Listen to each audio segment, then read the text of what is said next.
맛이란 도대체 무엇인가? 맛에 관한 색다른 해석. 단맛, 신맛, 짠맛, 쓴맛은 어디에서 오는가? 오늘은 그 맛이 어디에서 오는가에 대해 독특한 시각에서 한번 짚어보려고 한다. 필자가 어렸을 때 학교에서 배운 것은 혀가 느낄 수 있는 맛을 표현하기 위해 위에 4가지 맛이 있다고 배워왔다. 최근 과학자들은 감미라는 맛도 학계에서는 인정해가는 추세이다. 어찌 보면 우리가 배운 맛은 교과서에서 배운 학술적인 맛이다. 달거나 시거나 짜거나 쓴맛은 맛이라 하였고 4개 이외의 느낌은 맛이 아니라 하였으며 그 맛들로 음식을 표현하려고만 했다. 그러다 보니 오묘한 맛, 진한 맛, 시원한 맛 등등 한국어에서는 표현을 하는 그 맛들은 학술적 단어를 가지고는 표현할 수가 없었다. 그래서 필자는 맛이라는 것이 어디에서 오는가를 생각해가며 그 맛에 대한 지혜를 추리해보려 한다. 필자가 쓴 글 중에 재미있는 가설, 지구온난화란 그래서 주로 다룬 에너지를 가지고 맛을 설명해보려 한다. 왜냐하면 맛이라는 것은 우리가 지구에서 살고 있는 어떠한 것을 음식으로서 먹을 때 나타나고 느껴지는 것이기 때문에 그 태양에너지량의 변화가 곧 맛의 변화를 가져다 주는 것이라는 가정하에 설명하려고 한다. 인간은 잡식 동물이라 식물, 동물, 그리고 지구에 묻혀있는 유기물질을 먹으면서 맛을 느낀다. 그래서 에너지의 변천 과정과 맛의 관계를 연관지어 설명하면 그 맛이 설명이 된다. 에너지의 집적도에 따라 만들어지는 맛의 변화는 다음과 같다. 첫 번째 시원한 맛, 두 번째 신맛, 매운맛, 세 번째 단맛, 네 번째 고소한 맛. 여기에 가공이 들어가면 다섯 번째 느끼한 맛, 조금 더 진행되면 5.5 쓴맛. 그리고 짠맛 또는 우리가 알지 못하는 미지의 맛으로 변화를 하게 된다.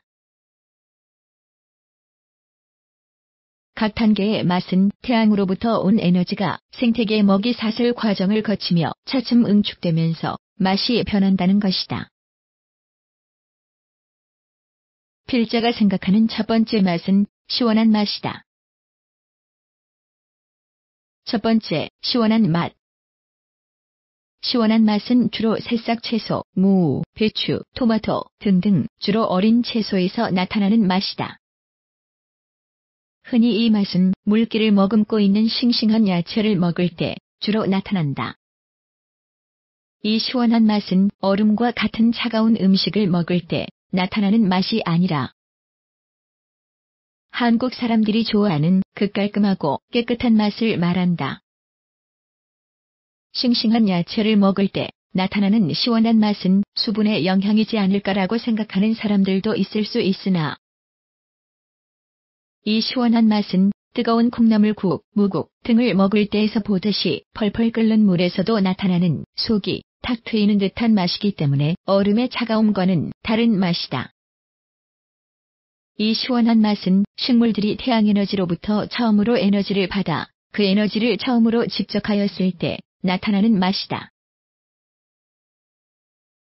두 번째, 신맛, 매운맛. 신맛 혹은 매운맛은 태양에너지를 받은 열매가 점점 무르익어갈 때에 열매의 초기 단계에 나타나는 맛이다.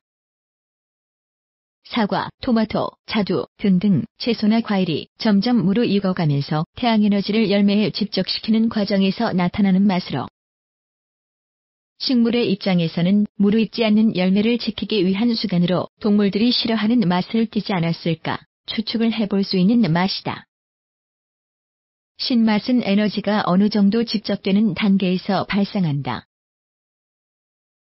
신맛과 매운맛은 물에 섞어 발효를 통해 에너지를 다시 분해하면 주로 1단계인 시원한 맛이 나타난다. 고추, 무, 물김치 등과 같이 한국의 대표적인 야채로 만든 발효 음식들은 시원한 맛을 가지고 있는데 이는 3단계의 단맛 혹은 매운맛의 것을 발효했을 때 신맛과 시원한 맛을 나타내는 현상으로 에너지의 분해에 의해 에너지가 아랫단계로 내려가서 아랫단계의 맛이 나는 현상이다. 신맛이 에너지라는 것은 오렌지를 가지고 전구에 불을 켜는 초등학교 과학에 실려있는 내용을 통해서도 알 수 있다. 그림의 실험에서 보듯이 맛의 에너지 단계가 낮을수록 에너지로 변환하는 방법은 간단하다.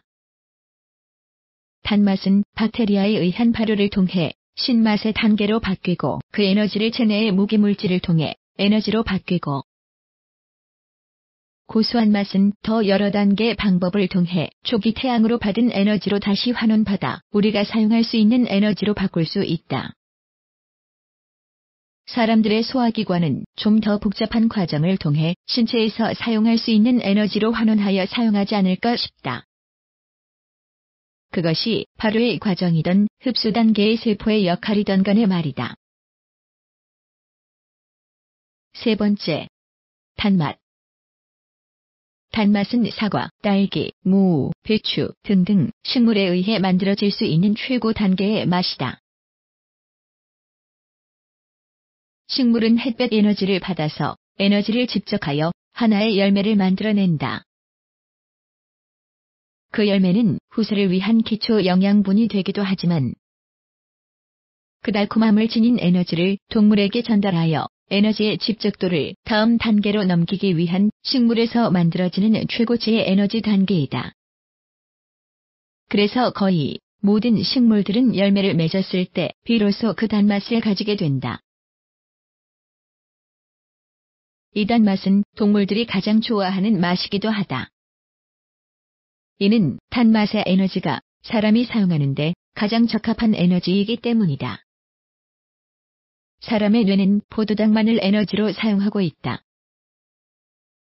그래서 사람들이 몸에 병이 나면 병원에서 맞는 링겔 주사가 바로 그 포도당이다. 포도당을 섭취함으로써 사람의 신진대사에 영양을 공급하여 병세를 빠르게 호전시킬 수 있다. 뇌뿐만 아니라 우리 몸에서는 당분을 세포에서 에너지로 전환하여 사용한다. 그 당분이 탄수화물이다. 탄수화물이 부족하다 싶으면 그 다음에는 단백질 혹은 지방을 분해해서 포도당을 생성하고 그 포도당을 혈액에 옮겨 각 몸속 세포로 이동하면 그 이동된 포도당을 세포들은 에너지원으로 전환하여 사용한다. 사람들이 달콤한 음식을 먹을 때 즐거워지는 이유는 몸에서 가장 빠르게 에너지로 전환할 수 있는 당분을 섭취함으로 몸속 세포들이 즐거워하고 있다는 의미이고, 이 배고픈 세포들의 경제적 난국을 해결했다는 의미로 뇌세포에서는 즐거운 호르몬을 배출하게 된다. 그래서 사람들은 초콜릿이나 사탕을 먹으면 기분이 좋아지는 이유가 다 몸속에서 바로 에너지로 변환할 수 있는 에너지를 받아들였기 때문에 너무나 좋아서 나타나는 하나의 현상인 것이다. 얘기석 다른 얘기, 당뇨. 몸속에서 가장 필요로 하는 당분이 체내에 잘 흡수 안 되고 몸 밖으로 배출되는 현상이 바로 당뇨병이다. 당의 양을 조절하는 것이 인슐린이라는 호르몬으로 인슐린은 에너지를 빠르게 사용하려 할 때 더 많이 분비가 된다. 그 인슐린 호르몬의 이상으로 나오는 병이 당뇨병이다. 저혈당, 고혈당 모두 몸에 해롭긴 마찬가지이지만 몸속의 에너지원이 당분이라는 것은 당뇨병을 통해서 우리는 확인할 수 있다. 즉, 가장 빠른 유동성을 자랑하는 에너지원은 단맛을 내는 당분이고, 세상의 식물들은 그 당분을 만들기 위해 태양에너지를 열심히 집적하고 있는 것이다. 포도당은 우리 몸의 3대 영양소인 탄수화물, 지방, 단백질 중 탄수화물에 속하는 성분이며 탄수화물은 단맛을 내는 요소이다. 네 번째, 고소한 맛. 고소한 맛은 식물 중에서도 나무 등에서 만들어지는 견과류 열매 혹은 동물의 최하위급인 곤충 등에 의해 만들어지는 맛이다. 단맛의 음식을 가열하는 행위와 같이 단맛에 에너지를 더 주입하면 그 단맛은 고소한 맛으로 변한다. 즉 고소한 맛은 단맛에 의해 나타나는 맛으로 단맛에 에너지를 더 집적하거나 외부에서 에너지를 더 주입하면 그 달콤한 단맛은 고소한 맛으로 바뀐다. 나무와 같은 고등식물은 저등식물에 비해 단맛을 더욱 더 많이 집적하여 고소한 맛이 나는 열매를 만들어낸다. 설탕 혹은 생선에 열을 더 가열을 하면 고소한 맛이 나오며 그 고소한 맛에 더욱 더 가열을 하면 쓴맛이 나는 것을 확인할 수 있다. 우리가 흔히 맛이 달달하고 하는 육류 또는 생선 종류는 가열을 했을 때 비로소 고소한 맛이 나는 것을 알 수 있고, 그걸 더 태우면 쓴맛이 나는 것을 알 수 있다. 이러한 현상은 단맛의 열을 더 가해졌을 때만 나타난다. 만약 우리가 나무를 태워 까맣게 돼버린 목탄이나 나무재를 먹어본다면 이때는 고소한 맛이 나지 않는다. 단지 혀에서 수분을 떼앗아가 텁텁함을 느낄 뿐이다. 5번째, 느끼한 맛. 느끼한 맛은 식물을 인공적으로 가공하거나 혹은 포유류와 같은 고등 동물들에 의해서 자연 가공되어 만들어지는 맛이다. 고소한 맛까지는 식물의 태양에너지의 집적에 의해 만들어지는 맛으로 볼 수 있다. 이렇게 식물들이 만들어낸 고소한 맛의 영양분을 가열 및 압축을 하는 가공을 통해 에너지를 집적해서 빼내면 식물성 기름과 같이 고소함과 느끼함을 동시에 가지는 맛을 만들어낸다. 혹은 소와 토끼 등등 초식동물이 식물의 열매 혹은 줄기 등을 먹어서 체내에 축적을 하면서 가공되어 만들어진 맛은 달콤함과 고소함을 가지는 육류의 에너지군을 가지게 된다. 소, 염소, 토끼 등과 같이 식물의 줄기, 잎 등을 주로 먹는 초식 동물의 고기의 맛은 달면서 고소한 맛을 가진다. 반면 원숭이, 돼지 등과 같이 식물의 열매 등과 같은 고밀도 당분을 주로 먹는 동물들은 고밀도의 에너지를 체내에서 다시 가공해서 만들어지는 근육과 살을 가지고 있고 초식동물에 비해 느끼한 맛을 더 가지고 있다. 사자, 호랑이와 같이 육식만 하는 동물에서는 단백질과 지방질을 많이 만들게 되어 느끼한 맛이 나는 고기를 가지게 된다. 이렇듯 식물에 의해 만들어진 달콤하고 고소한 맛이 동물의 체내에 흡수되면서 고소하거나 느끼한 맛으로 바뀌는 것이다. 그래서 동물은 자신이 쓰고서 남는 에너지는 비축을 위해 더 밀도가 높은 에너지로 만들어 체내에 축적하게 되는데, 이때 저장하는 수단으로 지방질, 즉 우리가 흔히 얘기하는 비계의 형태로 체내에 저장을 하게 된다. 식물에서 만들어진 단맛이 지방질로 변화하기 이전의 단계가 고소한 맛인데, 초식동물은 고소한 맛으로 변하기 이전인 단맛을 가진 풀을 먹음으로써 육식동물에 비해 지방질의 양이 비교적 적은 것이다. 육식동물의 고기를 먹으면 비교적 느끼한 맛을 많이 느낀다. 이는 이미 고소한 맛으로 된 초식동물의 에너지를 체내에 저장하기 위해 느끼한 맛으로 변환하여 체내에 저장하기 때문에 그 고기의 맛은 느끼하다고 볼 수 있다. 그 느끼함을 고소한 맛으로 바꾸는 방법은 느끼한 기름기를 빼고서 먹을 때 고소함을 느낄 수 있다. 느끼한 것에 기름을 뺀다는 것은 가열, 즉 에너지를 더 넣는 행위를 하여 더 높은 에너지 집단인 기름으로 바꾸고 그 바꾸고서 남는 에너지, 즉 기름보다 낮은 단계의 고소한 맛을 느낄 수 있도록 해주는 것이다. 기름기를 빼내면 단백질이 주성분이 되는데 그 단백질은 지방질로 가기 전의 단계인 것이다.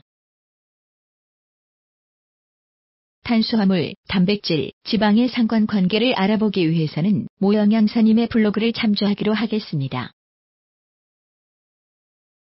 블로그의 내용을 옮겨보면 다음과 같습니다. 우리 몸의 3대 영양소인 단백질과 탄수화물 그리고 지방의 관계를 아는 것은 매우 중요하다. 먼저 우리 몸이 에너지를 어떻게 사용하는지를 알아야 한다. 첫 번째, 몸의 대부분의 장기는 단기적으로 탄수화물을 에너지원으로 사용한다. 특히 뇌는 탄수화물 외에는 전혀 다른 에너지원은 사용하지 않는다. 그래서 혈당치가 떨어지면 의식을 잃게 된다. 두 번째, 식사를 하면 몸은 탄수화물을 가장 먼저 우선적으로 에너지원으로 사용한다.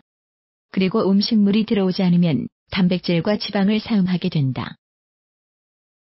세 번째, 탄수화물이 소진되었는데도 탄수화물의 수요가 계속 있으면 단백질이 탄수화물로 변하여 에너지원으로 사용된다. 즉, 굶는 다이어트를 하면 지방이 빠지는 것이 아니라 우선적으로 단백질이 먼저 빠진다. 그래서 근육이 줄어든다. 따라서 근육의 손실을 방지하려면 적당량의 탄수화물을 먹어줘야 한다. 네 번째, 탄수화물은 단백질로 변환된다. 단백질도 탄수화물로 변환된다. 잉여지방이나 단백질은 지방으로 변환될 수 있다. 그러나 지방은 단백질로 바뀌지 않는다. 여섯 번째, 쓴맛. 쓴맛은 단맛 혹은 느끼한 맛을 가진 에너지군에 에너지를 더욱 응축했을 때 나타나는 맛이다. 한국의 쌀은 맛있다. 반찬 없이 먹어도 달콤한 맛이 나는 것이 쌀밥이다. 우리가 익히지 않은 생쌀을 먹을 때는 특별한 맛이 나지 않는다. 그 쌀로 밥을 지을 때, 즉 불로 가열을 해서 익히면 단맛이 나는 흰쌀밥이 되는 것이다. 그 단맛이 나는 밥을 더 익힌 누룽지를 만들면 고소한 맛이 난다. 그 누룽지에 에너지를 더욱 주입하면 쌀은 까맣게 타면서 쓴맛을 느끼게 한다. 여기서 보듯 단맛을 가열하면 쓴맛이 난다는 것을 알 수 있다. 하지만 참수치나 나물을 태워서 까맣게 변한 찌의 맛을 보면 쓴맛이 아닌 텁텁한 맛이 난다. 똑같이 열을 가했는데 단맛이 나는 재료를 태우면 쓴맛이 나고 그 맛이 없는 것을 태우면 쓴맛이 나오지 않는다. 여기서 보듯 단맛에 더욱 더 많은 에너지를 응축하면 쓴맛이 난다는 것은 쓴맛에는 더 많은 에너지가 응축해 있다는 것을 알 수 있다. 그래서 옛말에 몸에 좋은 약은 쓰다고 했다. 쓴맛이 나는 음식은 거의 대부분 몸에 좋은 약재가 많다. 즉, 많은 에너지를 응축해 놓은 쓴맛의 음식을 먹음으로써 몸의 활기를 북돋아주는 아주 쓴 약이 된다는 것이다. 일곱 번째, 짠맛. 필자가 아직 해결하지 못한 맛이 이 짠맛이다. 짠맛은 아무리 짱구를 굴려봐도 태양에너지로부터 만들어지는 에너지의 집단으로는 보이지 않기 때문이다. 어떤 식물도 또는 어떤 동물도 자체적으로는 짠맛을 가지고 있는 경우가 없기 때문이다. 혹자는 바다의 짠 채소인 함채 혹은 미역 등등 바다에서 나는 해조류는 짜지 않느냐고 말할 수 있으나 이들을 말려보면 짠맛을 내는 소금기가 밖으로 나온다. 그렇기 때문에 자체적으로 가지고 있는 짠맛하고는 틀려 보인다. 또한 채소나 육류는 소금을 뿌림으로써 그 힘을 잃는다. 그래서 필자는 이렇게 생각해 본다.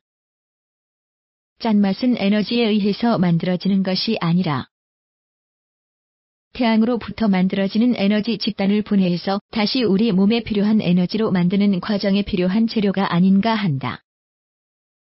모든 음식의 짠맛을 가미하면 맛있게 느껴지는 것은 우리 몸이 어떤 음식을 먹어 에너지로 분해하여 사용할 때 꼭 필요한 것이 짠맛이 나는 요소이기에 이를 반드시 먹어야 한다는 신호이지 않을까 한다. 즉 짠맛은 에너지의 변화에서 생기는 에너지 집단이 아닌 우리 몸에서 에너지를 소비할 때 꼭 필요한 요소이지 않을까 하는 생각이다.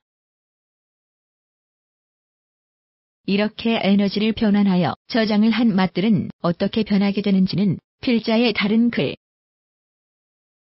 재미있는 가설, 하지만 이유 있는 사실의 글을 읽으시면 또 다른 재미를 보실 수 있습니다.